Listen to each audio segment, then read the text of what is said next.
after the '67 war, my family was discombobulated. And my dad made it over here. And we've been going, I don't want to give a big thing, but we've known this ethnic cleansing has been going on for 77 years. This beautiful lady asked a really nice question. I would have wished maybe a little bit more clarity on the bombs and what have you. They haven't been on the defensive. They attacked Iran. They're attacking everyone, and they're killing little kids. And Netanyahu's a war criminal. And he comes in, he gets 52 standing ovations. Hitler gets 52 standing ovations in Congress. And no one says anything about it. He should be in jail. So my first question is there going to be legislation? So if he puts his feet, his bloody hands and bloody feet on our soil, is he going to get arrested and sent to The Hague? That's number one. That's my first question. And will there be legislation for that?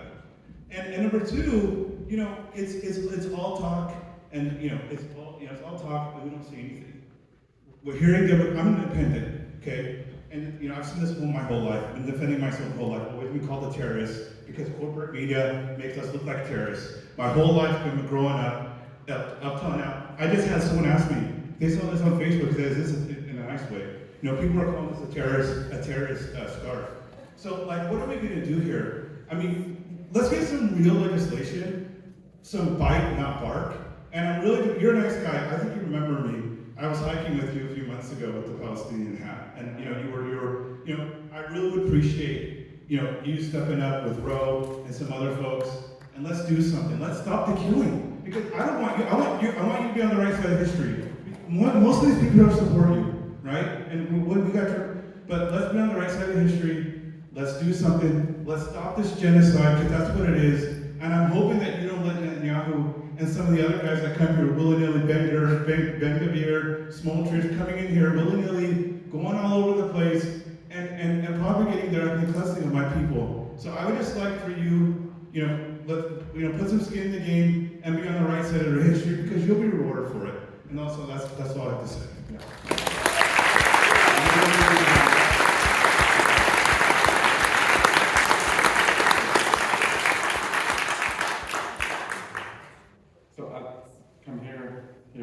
Here. So, sir, I understand, again, what can we do to stop him? Incredibly frustrating. But let me just tell you, he always chickens out. Public sentiment is the biggest driver for us right now. And so when we go to the streets, he freaks out. When the markets fall because of his tariff policy, he freaks out. So public sentiment still matters. I actually think it's his biggest weakness, is that he actually wants to be liked. Like Putin, I don't think he cares whether he's liked or not. Donald Trump really wants to be liked.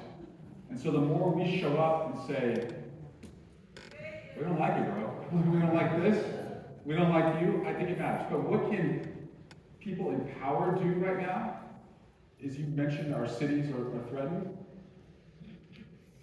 I have told our attorneys general in democratic states that if you have a law that his agents have violated, fight fire with fire.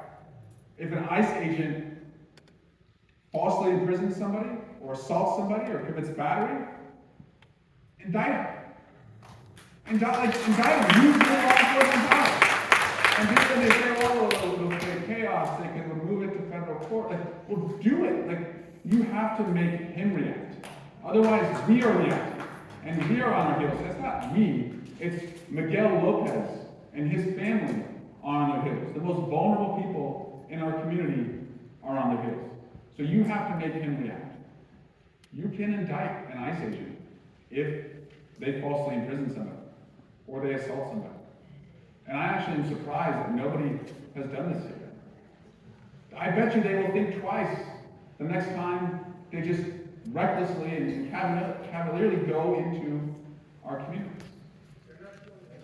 We're not showing ID, we're not showing their faces, So, sir, to your point, sir, I think it's clear where I stand on this issue.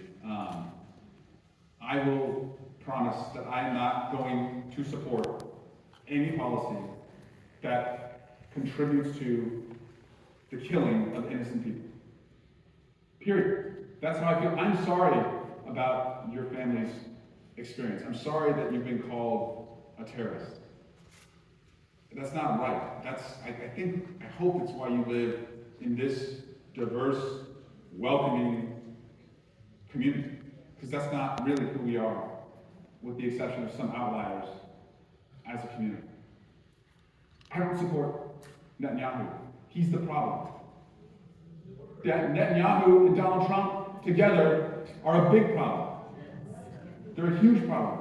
They have set us back.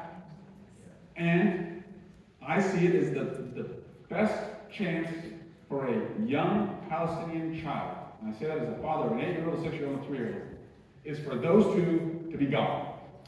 Those two are the problem. I can't guarantee you because I know we're politics as well. If Netanyahu is replaced by someone even more radical, like Smotrich or Ben-Gvir, some of the other people that you mentioned, that is certainly a risk. But Netanyahu, 100%, is not making things better in that region.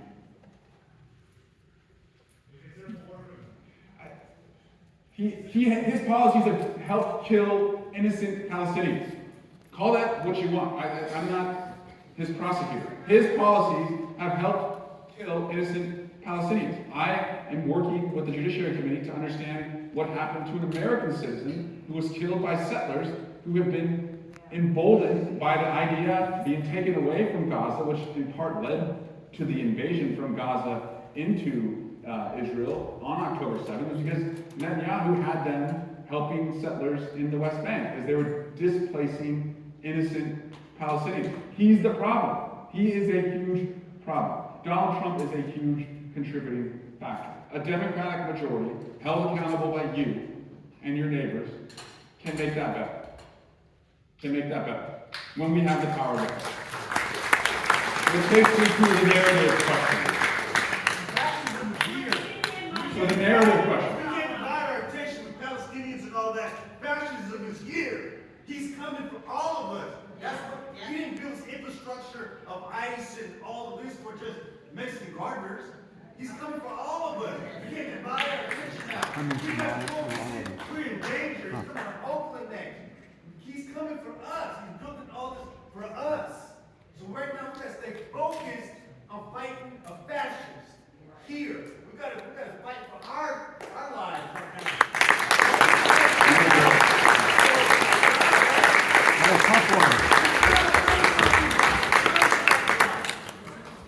He doesn't work for me, I swear. Sir, your question? Yeah.